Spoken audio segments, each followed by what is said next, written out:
They told me I was the responsible one.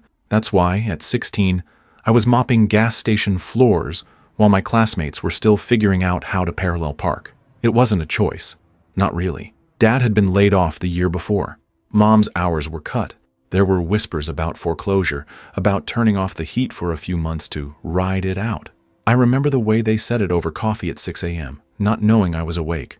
Ride it out, like we were just on some financial roller coaster, not free-falling. So I applied for the first job that would take a kid with no experience and no car. Third shift at the Shell station 10 blocks from school. I walked there, rain or not. They didn't ask. I offered. They took half my paycheck. For bills, Mom said. Dad added, we all have to carry weight now. I didn't argue. Didn't ask how much weight Jake was carrying. He was 14 then. My younger brother. Golden hair, golden smile, golden child. When I brought home my first $230 paycheck, he brought home a new pair of Air Jordans. They said it was just one nice thing for him, since he'd been going through a lot. Apparently existing was difficult enough to warrant a reward. I missed prom because I picked up someone's dropped shift. Jake threw a party that night, used the house, posted photos with beer cans and girls and a new hoodie I'd never seen before. When I got home at 2:30 a.m., the living room was a wreck. Mom was asleep on the couch. Jake was gone. I cleaned up quietly. At 17, I was still paying. A cracked pipe burst under the kitchen sink one morning. Dad handed me a wrench. You're good with this stuff, right? I was late to class. Failed a quiz. No one asked why. That same week, Jake borrowed my debit card to order takeout. I found out when my balance hit $6. He laughed, said, you need to chill. By the time I graduated high school, I'd saved just over $1,200, most of it hidden in a metal box under my bed, away from Mom's idea of emergency needs. I told them I was moving out. They didn't ask where, just looked disappointed. You don't want to stay and help with your brother's college apps? Mom asked. I told her he could Google it like I did. They didn't come to my graduation. Said they were helping Jake pack for his trip. A 2-month Europe tour. Graduation gift from Uncle Rich. They posted a photo the same day I walked across a stage no one in my family saw. Jake stood in front of the Eiffel Tower. I stood on a folding chair in a high school gymnasium. One of us was the future. The other just wasn't invited to it. At 19, I bought my first car. A 97 Corolla from a mechanic named Gus who gave me a deal because I showed up with cash and no attitude. Jake got a used BMW for his 18th birthday. Dad said, it'll help him land the right kind of job. I said nothing. My hands were black with engine grease by then. I knew how to fix things. No one ever told Jake how to hold a wrench. I enrolled in community college. 3 jobs, 1 under the table, 1 legal, 1 seasonal, no loans, no help. I studied at bus stops, ate peanut butter sandwiches for dinner, slept on a futon that broke if you shifted too fast. Every Sunday I called home. Jake never picked up. Thanksgiving that year, I brought groceries, a full cart, turkey, stuffing, the works. Mom smiled, kissed my cheek, said, I always had such a kind heart. Jake showed up late with a Bluetooth speaker and a new girlfriend. He didn't bring anything. He never had to. Sometimes I'd hear Dad talk about us to neighbors. He'd mention Jake's potential. Never used that word with me. I was the dependable one, the worker, the mule. They didn't hate me, they just didn't see me. And I had learned not to ask for thanks from people who only looked up when you stopped carrying their weight. One night, after a double shift, I sat on the edge of my futon and looked around my tiny apartment. Rented furniture, blank walls, cheap blinds. It wasn't much, but it was mine. And in that silence, I realized something. I didn't hate them for choosing him. I hated that I never stopped earning a place they never planned to give me. I didn't post about it. No photo, no caption, no champagne next to a sold sign. Just a scanned copy of the deed and a quiet moment alone in the living room.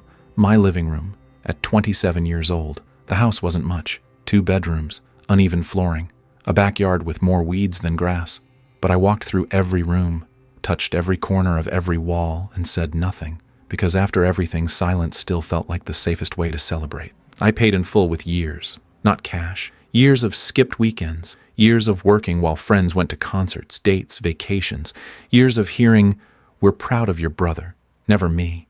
I wasn't flashy. I wasn't loud. I didn't post grind quotes or hustle videos. I just worked, and when it was finally mine, the walls, the keys, the future, I didn't tell anyone. Not until my mother called. I heard you bought a house, she said. That's wonderful. I waited. Then it came. Jake's between things again. Between things. A soft phrase that did a lot of heavy lifting. He'd been between things since 18. Between jobs, between passions, between girlfriends, between cities, between consequences. The last I heard, he was working on a media brand. No website, no clients. Just a logo on his Instagram and a request for donations to support the journey. She said he just needed a stable place to recalibrate. I said, "There's a difference between stability and a free ride." She didn't laugh. "Don't be bitter," she said. "Not after everything you've built. You have space, don't you?" I didn't answer. Jake showed up 4 days later. He didn't ask, didn't call. He just appeared at the door with a duffel bag, a long hug, and the same smile he'd been using since we were kids. The one that made adults forgive before the apology ever came. I didn't slam the door. I let him in. The first night, he took the guest room. The second, he left dishes in the sink. By the third, his shoes were in the hallway, his shirts on the dining chairs, his Bluetooth speaker echoing through the walls while I tried to work in the office I no longer had to myself. He said he was job hunting. I said nothing. He asked if he could borrow the car, just for a few errands. I handed him the keys. He returned it with an empty tank and a scratch on the bumper. Said someone must have clipped it while parked. I came home one evening and found my grandfather's old record player on the floor. The needle was bent. The lid cracked. Jake shrugged. Didn't know it mattered. Mom called again that weekend, asked if he was settling in okay. "He says you've been a little cold," she added. "Cold?" I asked. "He's trying his best," she said. "It's not his fault he doesn't have your drive." That night, Jake hosted a few friends. Loud laughter, beer cans, a burnt pizza tray left in the oven. One of his buddies was wearing my jacket, the one I bought after my first freelance contract. It smelled like weed and cheap cologne. I went to bed early, locked my door, laid awake staring at the ceiling, trying to figure out when the house stopped feeling like mine. A week later, Jake stood in the kitchen shirtless, sipping my almond milk straight from the carton. He smiled like nothing had happened. "You've got a good thing here," he said. "I needed this, really." He clapped me on the shoulder. "You're a good brother." I should have said something then. Should have laid it all out. The bills, the damage, the disrespect, the way our parents never saw me until they needed something. Instead, I just nodded, because what I'd built wasn't just walls. It was discipline, endurance, a tolerance for pain so old it had grown polite, and the worst kind of suffering is the kind that knows how to sit still. He looked around, gesturing at the living room like he was designing it in his head. I was thinking, if I fix up the garage, maybe I could make it a studio, you know? Start shooting content, bring in energy, make it more of a shared space. I said, "Sure." He grinned. "Really?" I handed him a key, not the real one, just the extra copy, the one that looked right, felt right, opened the door, but wouldn't keep it. He started calling it our place, first in jokes, then in front of people. "The place?" "Yeah, we've got a great setup," he'd say on the phone, pacing the living room barefoot, wearing a hoodie I hadn't seen before, probably mine. One night he introduced me to someone as his roommate. I said nothing. Every morning, his music started before my alarm. He used my French press, my almond milk, my bananas, always mine. Groceries were never restocked unless I bought them. The dish rack was always full. The sink, always fuller. I worked. He lived. And no one seemed to notice the difference. One night, I came home late and found 3 strangers in the living room. 2 were laughing on the couch. The third was in the kitchen, drinking a beer, one of mine, my last one. Jake waved from the hallway. "They're chill. Just some guys from the gym. Hope that's cool." I stared at them. One of them raised the bottle in a lazy salute. I turned and went upstairs. He started using my car again. Stopped asking. Once I found a parking ticket on the dashboard. $85 for a zone he shouldn't have been in. When I asked, he said, "Relax, I'll Venmo you." He never did. Then the suit disappeared. A navy blue 2-button. Tailored, clean, sharp. I wore it to interviews, to pitch meetings, to places where people expected respect. I found it hanging in the guest room closet, wrinkled, covered in cologne, lipstick smudge on the collar. He wore it on a date, didn't ask, didn't mention it. I confronted him once, gently, said I needed boundaries, said the place was getting messy, said I worked hard to make it livable, and I needed him to contribute. He looked at me like I was lecturing a child. "You used to sleep on people's couches," he said.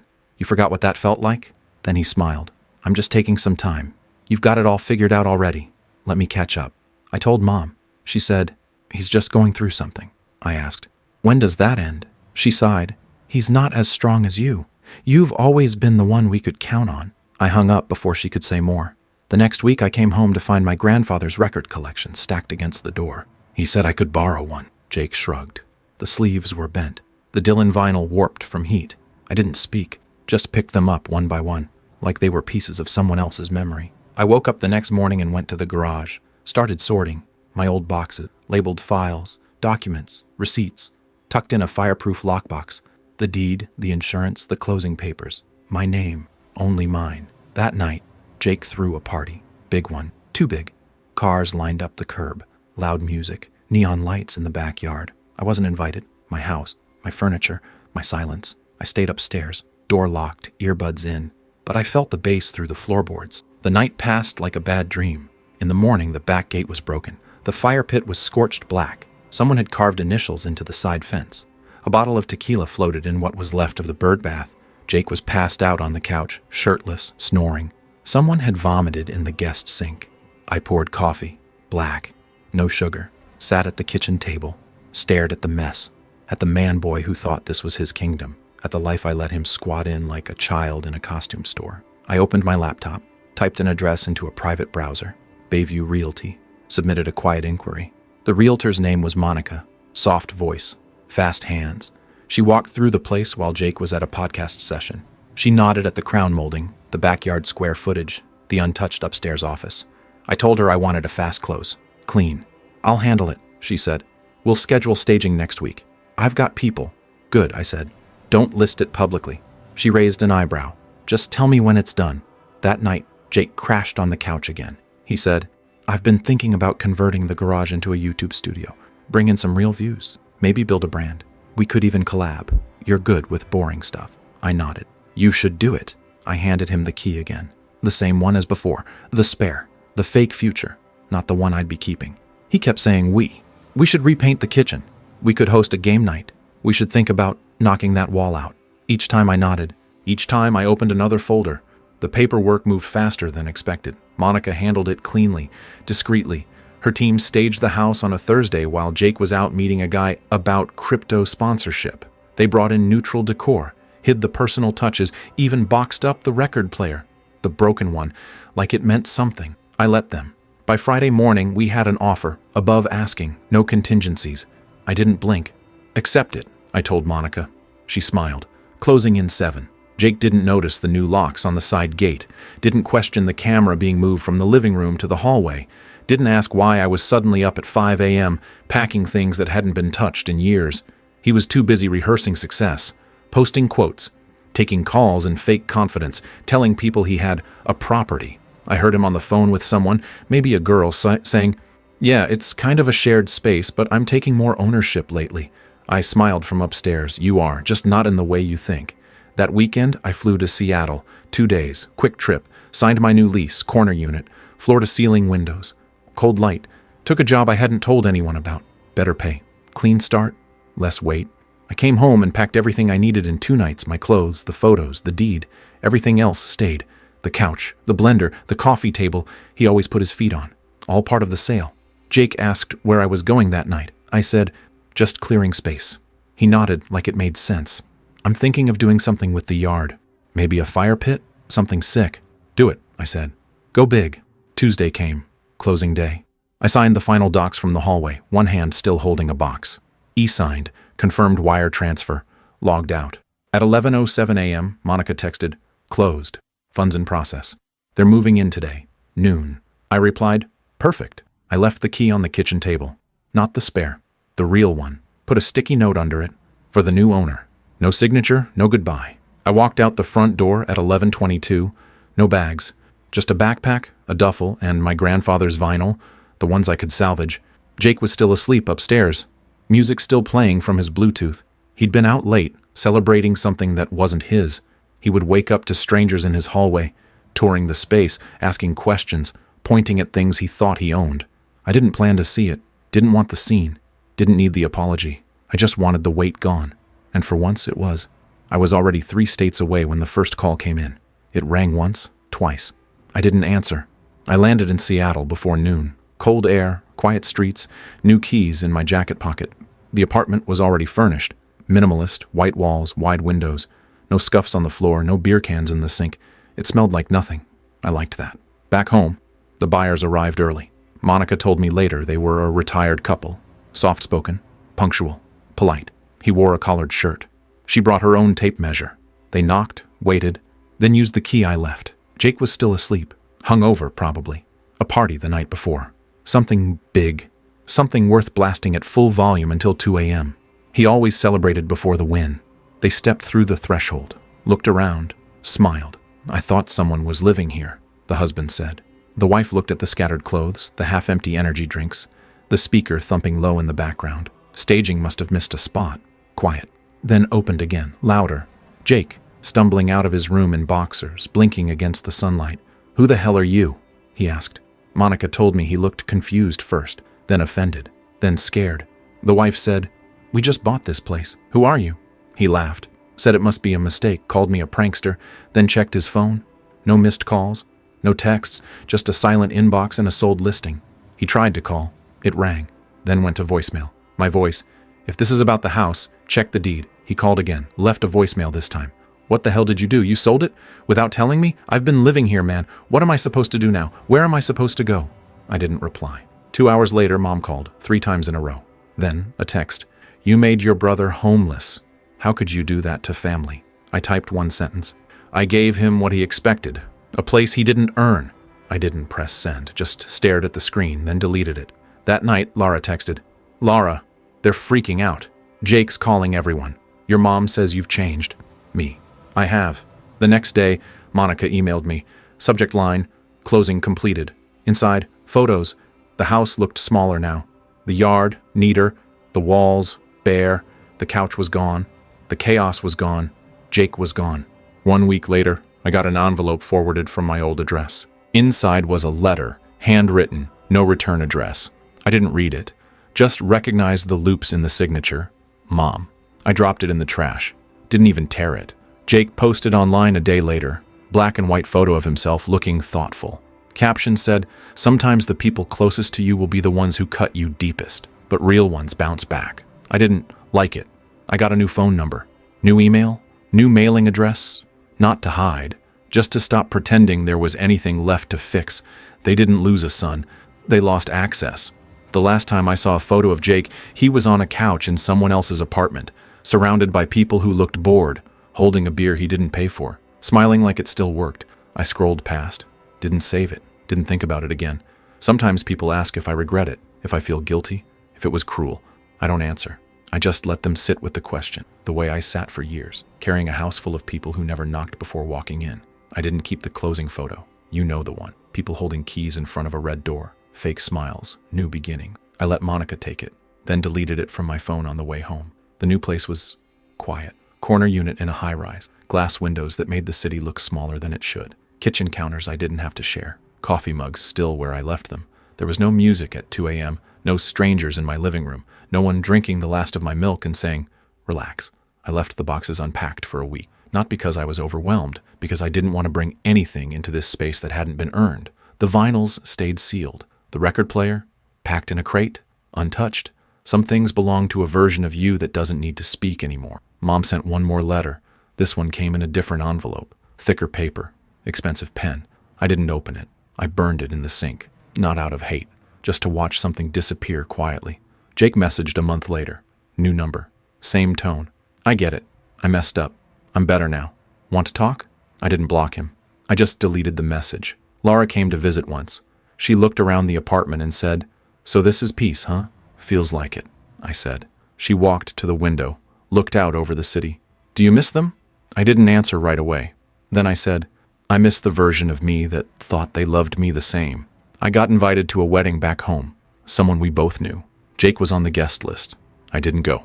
Sent a gift, no card, just a note that read, "Congratulations. Keep going." I drove past the old house once. Business trip, rental car, nothing planned. I saw the porch had been repainted. The fence was fixed. The weeds were gone. No lights on inside. No echo of what I left behind. I didn't stop, just kept driving. People like to talk about closure, about healing, about conversations that tie it all together. But sometimes the cleanest ending is no ending at all, just a door that locks behind you, and a key you never made a copy of. I never told Jake why I did it. Never told Mom. Never explained anything. They wouldn't have listened anyway. They would have blamed the world, or stress, or me. Because when you raise someone to believe they're owed everything, they'll call it betrayal the moment you stop giving. He was the golden child. I was the gold mine. And I finally stopped digging. That's all for this story. I'll be back with another one. If you haven't already, please consider subscribing to the channel. It motivates me to create more content like this.